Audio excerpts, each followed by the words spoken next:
Let's all stay with the story. Former Majority Leader Abraham Osei Edu has expressed concerns over Parliament's new standing orders suggesting potential challenges for political parties in selecting parliamentary caucus leaders. This follows the resignation of Osei Chairman Sabonsu from the Majority Leader position yesterday, February 21. There is more in the following report. Conversations on the shake-up of the majority side in Parliament became rife prior to the announcement of members of the campaign team of Dr. Bawumia on Monday. The expectation was that the then Majority Leader, Osei Sabonsu, would be replaced by his deputy, Alexander Afenyo-Markin, so he could lead the new Patriotic Party's 2024 Manifesto Committee.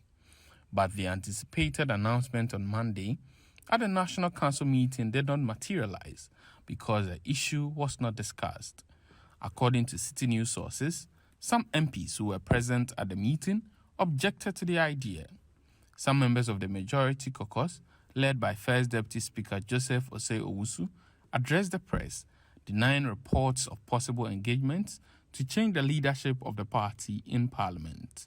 But in an interesting twist, Majority Leader Osei Sabonsu is reported to have voluntarily resigned after a meeting between the Majority Caucus and President Nana Addo Dankwa Akufo-Addo on Wednesday night.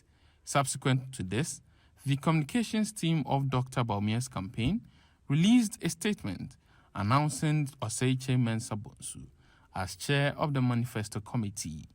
But the executive director of the Africa Center for Parliamentary Affairs, Dr. Rashid Rahman, believes the Swami MP was forced to resign. Majority leaders don't resign. So, for me, this came as a big surprise to me. And if we piece all the events that unfolded in the last 4 days, then there's perhaps only one conclusion, that he was forced to resign and was forced to do something that is the first in the history of our parliamentary democracy.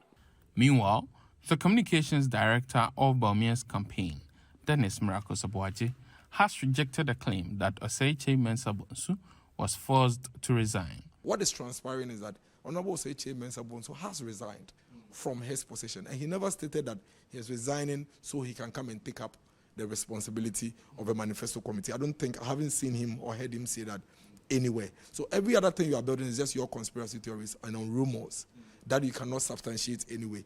And so you and I would only speak to the facts on the ground and the ones that we can substantiate. And the fact is that Dr. Mahmoud Bawumia believes that Honorable Osei Sabonsu is one man that has the capacity to be able to coordinate the formulation of a manifesto for the NPP going into election 2024. A former Majority Leader, Abraham Osei Edu, who entered Parliament in 1997 with Osei Sabonsu, waded into the controversy, saying the decision will affect the strength of the NPP in Parliament. I wasn't even happy when he said he wasn't going to run again. But I was consoled by the fact that he'll be there until December. And even though he still remains an MP, manifesto writing is not a joke. And I foresee situations where he won't be in the House for many, many days because of the new assignment. I hope that doesn't dampen the spirit of the MPP members. Yesterday I heard my friend Mr. Avoka, and he was very disappointed by what has happened. Yeah. This has, however, ignited commentary on the mode of selecting leaders of the majority and minority caucuses in Parliament. The question has been to what extent political parties should be involved in the selection process. Speaker of Parliament on Wednesday, however, ruled that the political parties must be integral in the selection of the leaders of the caucus. But a former Majority Leader, Abraham Osei Edu, says the new standing orders does not support the view of the Speaker of Parliament. The leaders, let's say we go to the Majority Leader, the definition is this, roughly. The member designated by the caucus or caucuses, having the most numbers. The word party is out. So that we have female caucuses, Ashanti caucus, Ghana caucus, and then MP caucus. So the word caucus is defined. It doesn't include any party. And so clearly, going by the new standing orders, you see, the party's role has been out. He, however, explained that the new position is problematic and has called for a review of the standing orders to include consultation with the political parties. But the way it's carried, creates some problem for everybody.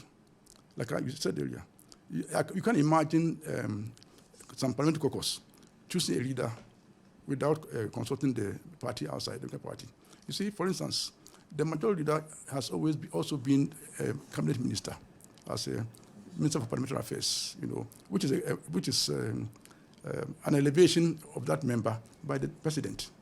And so, definitely there must be some consultation. The new Patriotic Party is, however, expected to announce the new set of leaders after a National Council meeting scheduled for Friday. Citi News sources indicate that Alexander Afenyomarkin will be named majority leader after the meeting. Mr. Osei Edu believes the Efutu MP is a perfect replacement for Osei Mensah Bonsu. I've been following him. I watch parliamentary debates when I can have time on the TV, and I've been following him. I think he's a fantastic young man. Honestly, I think he will have always been a worthy replacement for Mensah Bonsu. And I think he can do a good job. I have no doubt about that. The Member of Parliament for Sunyani East constituency in the Bono region, Akwesi Amayal Trebe, is expressing confidence in winning the upcoming NPP parliamentary primaries in March. He emphasizes the need for a clean campaign to maintain peace before, during and after the elections following his successful vetting process. Citi News' Michael Sapong Infum has more in the following report.